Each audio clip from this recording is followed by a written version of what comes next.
अस्सलाम वालेकुम स्टूडेंट्स, कैसे हैं आप लोग। उम्मीद है आप लोग खैरियत से होंगे।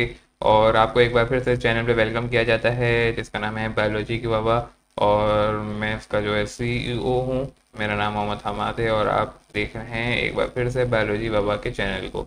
आज के इस टॉपिक के अंदर हम एक नया टॉपिक लेकर आ गए हैं। सॉरी, टॉपिक में चैप्टर चल रहा है हमारा एक नर्वस कोऑर्डिनेशन।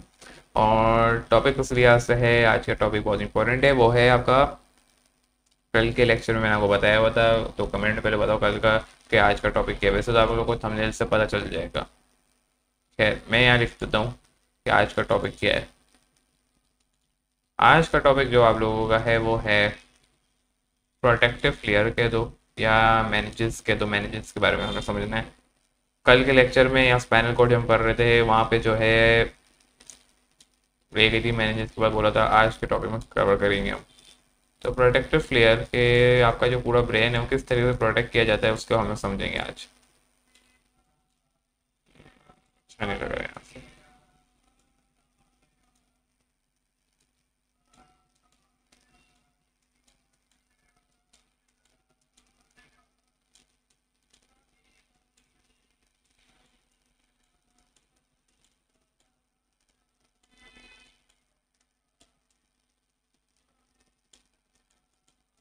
या मैनेजेस कह दो, जिसका अगला नाम मैं यहाँ लिख देता हूँ प्रोटेक्टिव लेयर। यानी हम मैनेजेस के बारे में पढ़ने जा रहे हैं। और मैनेजेस क्या होती हैं, जो कि ब्रेन से लेकर स्पाइनल कॉर्ड तक जो है और वहाँ तक मौजूद होती है। यही हमने पढ़ा था से पहले भी और अभी हम यही बात कर रहे हैं। और ये प्रोटेक्ट किया जाता है ब्रेन को इससे, ताकि तमाम एक्सटर्नल फैक्टर से बचाया जा सके।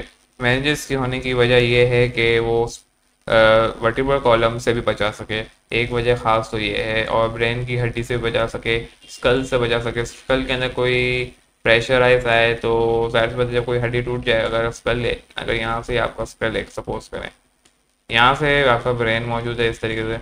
अब अगर ये टूटता है और उसका हिस्सा अंदर आ जाता है तो जाहिर सी बात है उसको बचाने के लिए ये मेनिंजेस है जो कि इसके इर्द गिर्द मौजूद होगी इस तरीके से, तो वो उसको प्रोटेक्ट कर लेगी। बहरहाल, इसकी जो असल डायग्राम है अभी हम वो बनाते हैं ताकि आपको पता चल सके ये है क्या।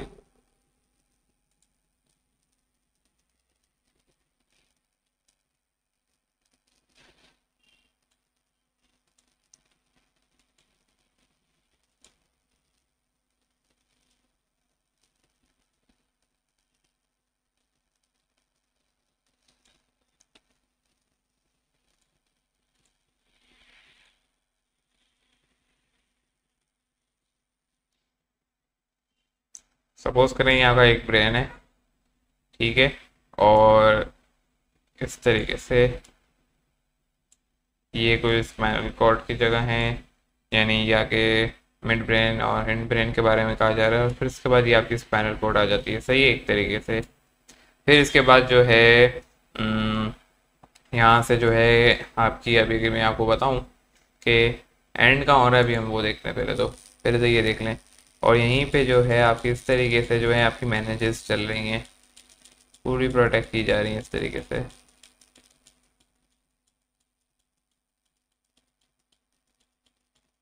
सही है। और फिर इसके आगे आपकी यहाँ पे आ जाती है एक तरीके की वर्टिब्रल कॉलम, सही है इस तरीके से। और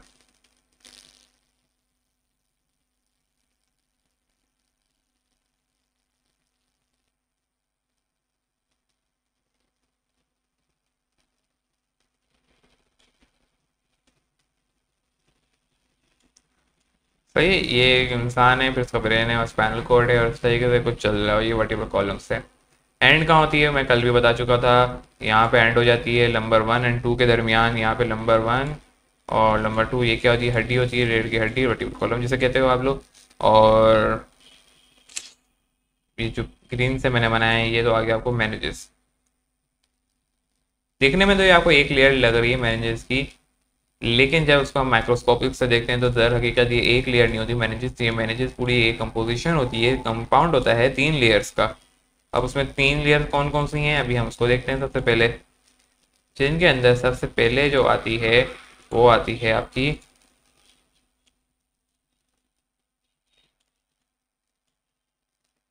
डूरा मेटा जो सबसे ऊपर होगी,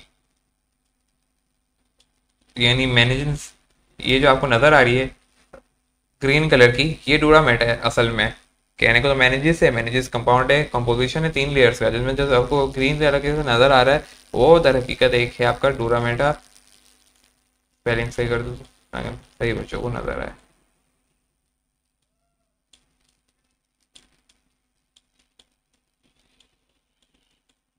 डूरा मैटर कर दो या डूरा मेटा कह दो, मैटर कह रहा हूँ मैं, यहाँ पे मैटर लिखा हुआ आपकी बुक में, वरना किसी जगह पे मेटा भी लिखा हुआ है। तीसरा जो होता है वो होता है आर्चुनाइन मैटर।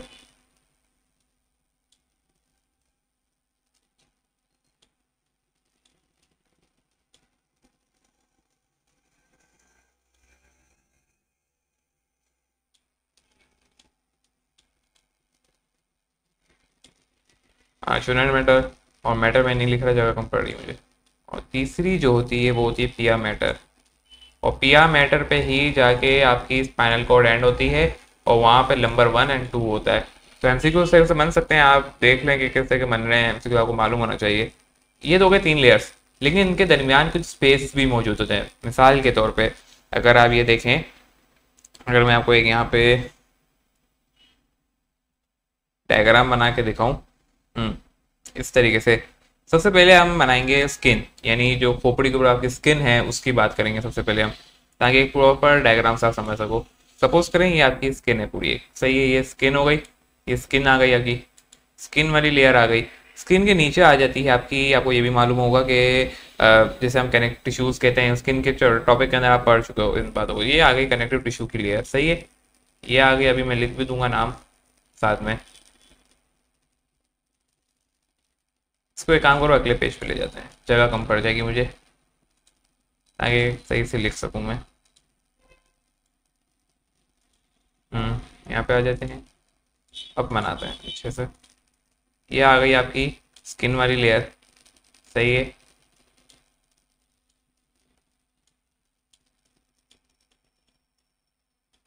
अगली जो लेयर है जो उसके नीचे आएगी वो यानी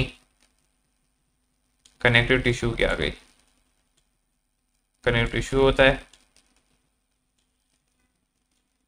तभी तो ब्लड वेसल्स मौजूद हैं। कनेक्टिव टिश्यू, इसके नीचे जो आती है वो होती है, अब जो असल कहानी आएगी वो होती है आपकी एक और लेयर होती है, जिसके अंदर यहाँ पे तो बहुत सारे नाम लिख दिए हैं, लेकिन फिलहाल मैं इसको डायरेक्ट एक और कंटिन्यू कर रहा हूँ। कनेक्टिव टिश्यू के नीचे एक और 3 लेयर्स आती हैं, वो आपके लेवल की नहीं है। अब वो क्यों आपके लेवल की नहीं है, क्योंकि वो जो है हाई लेवल्स की हैं, तो उसका जिक्र करना फजूल है, क्योंकि आपने पढ़ा भी नहीं हो, आपको कभी पता भी नहीं हो। स्किन तो आपने पढ़ा हुआ है, कनेक्टिव टिश्यू पढ़ा हुआ है, कनेक्टिव टिश्यू के नीचे 3 लेयर और आती हैं, उसको भी मैं नहीं देख रहा। मैं डायरेक्ट आ जाता हूँ जो असल हमारा कहानी है, वो है आप लोगों की क्रेनियम। क्रेनियम क्या होती है, डायरेक्ट स्कल की तरफ आ जाओ, जो खोपड़ी है, हड्डी। अब ये हड्डी आ गई, सही है ना। अब जो हम स्टडी कर रहे हैं वो है खोपड़ी के बारे में। इसको मैं वापसी ब्लैक से ही बना देता हूँ, काम करता हूँ, ताकि फिर जो मुझे असल कहानी है वो मैं बता सकूँ, सही है ना। अब असल कहानी आएगी खोपड़ी। ये स्किन आई, कनेक्टिव टिश्यू है, फिर इसके नीचे हड्डी गई। हड्डी, अब जो है स्कल आया, खोपड़ी जैसे कहते हो आप लोग, जो आपको महसूस होती है हड्डी, ये वो हड्डी आ गई। अब इसके नीचे अब जो होगी, ये तो आ गई क्रेनियम, सॉरी लिख देता हूँ नाम साथ में कि क्रेनियम किसे कहते हैं, पढ़ चुके हो, क्रेनियम हड्डी है।